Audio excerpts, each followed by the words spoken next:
Kena Upanishad, que sais-je?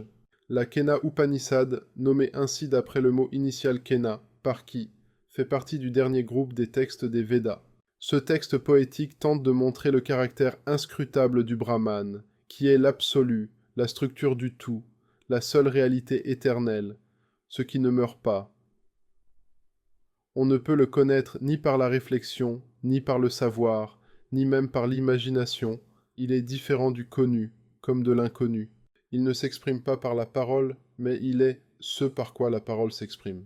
Il ne se pense pas par la pensée, mais il est ce par quoi la pensée pense. Ce texte nous livre également une belle leçon d'humilité face aux prétentions intellectuelles. Si tu crois bien savoir cela, tu en sais peu encore à présent. Celui par qui cela n'a pas été pensé, cela a été pensé. Celui par qui cela a été pensé, il ne le sait point.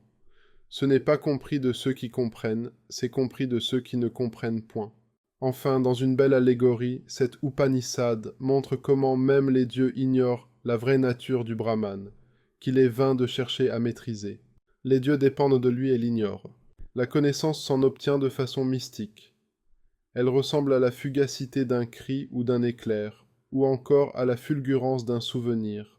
Fasciné par l'Orient et admirateur de cette poésie mystique de l'Inde ancienne, Victor Hugo, dans son poème Suprématie, de Inclus dans la légende des siècles, a réalisé une libre adaptation de la troisième partie de la Kena Upanishad.